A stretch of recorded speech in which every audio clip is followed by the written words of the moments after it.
hvis behandlinger deler nationen.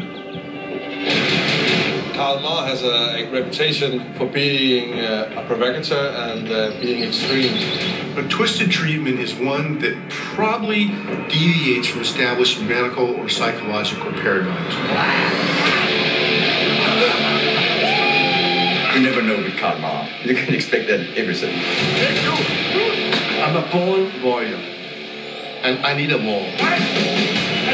Karl Møller mener, at den moderne danske mand er afskåret fra sine vikingerødder. Many men in Denmark have been raised by a woman. Oh, take care, don't hurt yourself, don't get dirty, blah, blah, blah. So I have to show them to be a man. A twisted treatment may also be something that's a little bit ethically dubious. Velkommen til Karl Marrs vikingemandekursus.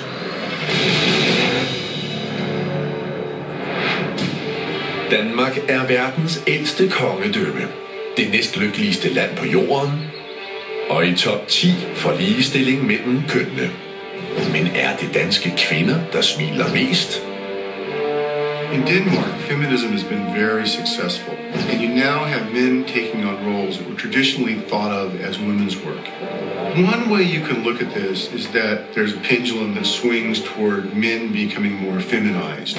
Men are such masculinity because they are holding on to 19th and 20th century models of masculinity based on an industrial economy where men worked in factories and built stuff and fixed stuff and worked with their hands.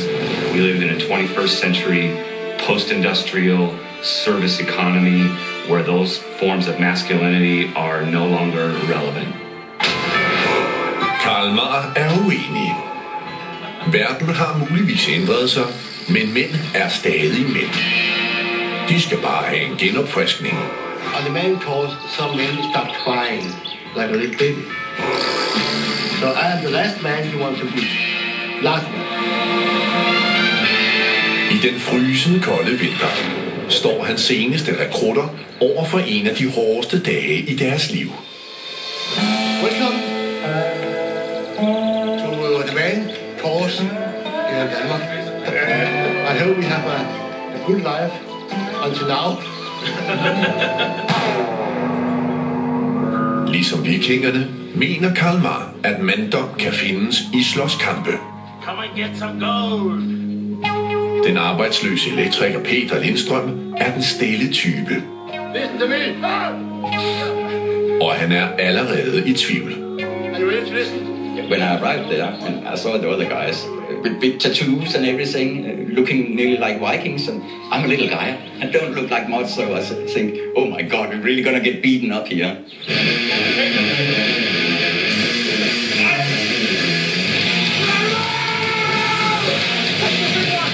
Ordene terapi og sumo hænger som regel ikke sammen. Men for en genert fyr som Peter kunne det være lige, hvad han mangler. I take this course mostly to get a little higher self-esteem. I've never been fighting much in my life.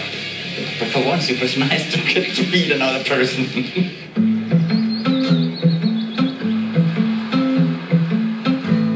Peter er typisk for de mænd, der kommer til Karl Marr. Han er lige blevet skilt. Danmark har en af verdens højeste skilsmisserater. I 8 ud af 10 tilfælde på kvindens initiativ. When you've been through a divorce and lose your job and so on, it's like start a new place, find a new direction to go in your life.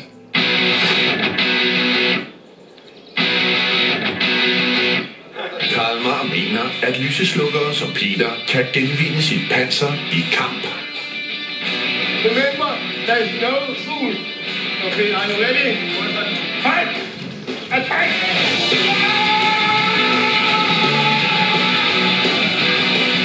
And normally you think that tomatoes are soft, but in minus 10 below, it's hard rock.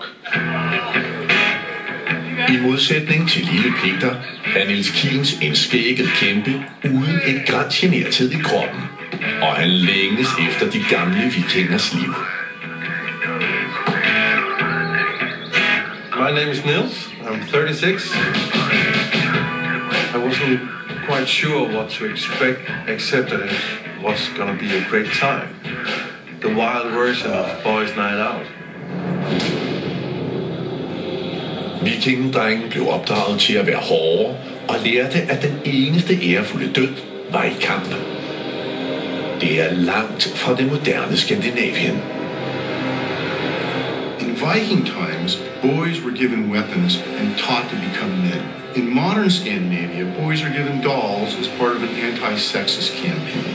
And this is what drives Karl Marr. 5.000 mænd har taget Karl Marrs kursus, siden han oprettede det i 1983.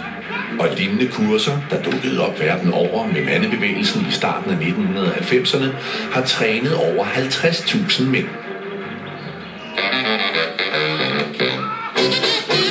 That was hard and painful. But it didn't hurt as much as the one guy I got in the nuts with a tomato. He's still in pain. Pain and sports, perfect. Bring it on, Carl. Karl Marr er en kontroversiel figur i Danmark. For nogen er han en vikingehelt. I consider him an idol for the male race. Andre mener, at hans metoder er vanvittige. It's totally misogynistic. It's totally sexist. To me, it doesn't sound like a therapy at all. Yes, people might come out at the end of it and feel they've had an experience, it's something they can talk about. Whether it actually did those people any good is a completely different point. I cannot see any therapeutic value in anything that Karl Marr does with the people that engage on his camps. Back in the head. You hold it there for the night with the leg. Elsk ham eller had ham.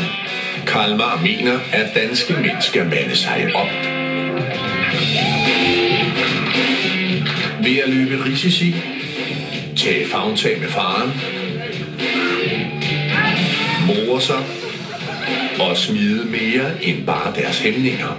I know that normally he likes to get naked, but not the time of year for doing that right now, so probably not going to do that.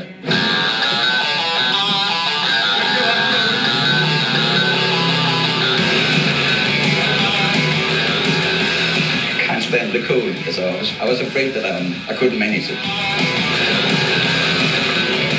Right now, I just felt it was the time to get out, play with the boys again, and try to be a man.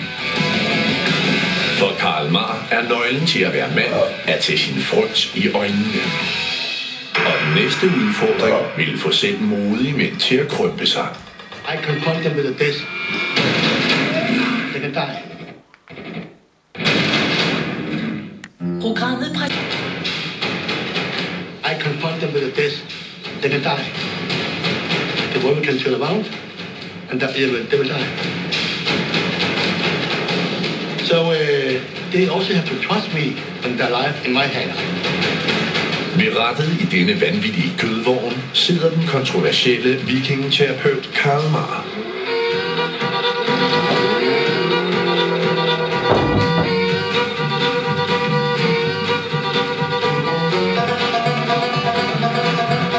He couldn't be driving more fast than that course. He took it to the max.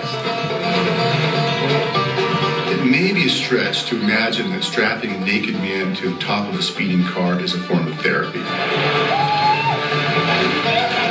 However, you're doing something exciting, you're doing something out of the ordinary, you're naked, so you're very vulnerable. It's something that a guy must muster a kind of bravery and strength to be able to endure. But they also have to give over a certain amount of their own control to this very masculine role model. And he is allowing some of his own masculinity to rub off on them by very virtue of the fact that they're going through the ordeals that he has set up for them. Men det er ikke alle, der kan se pointen. Other than challenging your masculinity in front of other people with showing off your ridiculously cold penis? No? Faktisk mener nogle eksperter, at det er meget vikingagtigt at takle farer uden tøj på. the Vikings had an elite warrior group called the Berserkers. And these are men who would fight naked in battle, willing to show the enemy that they weren't afraid of anything. They'd expose themselves completely naked. And they would kill anything in sight, including their own men. If their own side got in the way, they would kill these guys. I mean, they were really crazy. This is where our word berserk comes from. Da natten falder på, samles de til en mere blid form for gruppeterapi. Men Karl Marr er ikke typen, der sidder og taler om følelser i lang tid. Så de skal ud i mørket igen. Til den mest uhyggelige udfordring af dem alle, hvor det er mand mod mand. I en simuleret paintball-henrettelse. Først er det Niels mod Peter.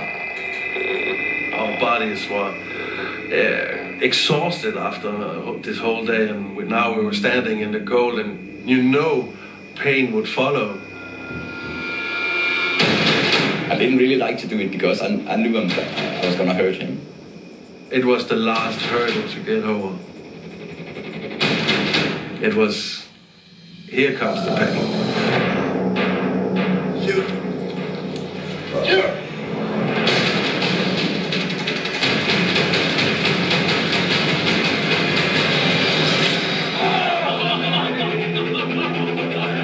Så er rollerne byttet om, og Peter stiller sig klar.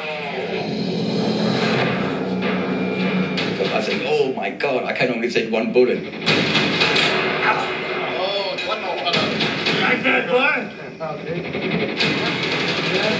Peter holder til 2 kugler. Og endda en tredje. Peter started the day timid and afraid. And over the course of the day, he's able to stand up for himself. And he's able to take some pain and not flinch in the face of it.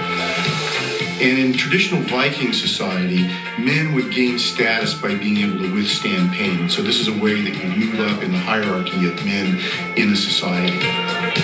Of course it hurt, but we become men today.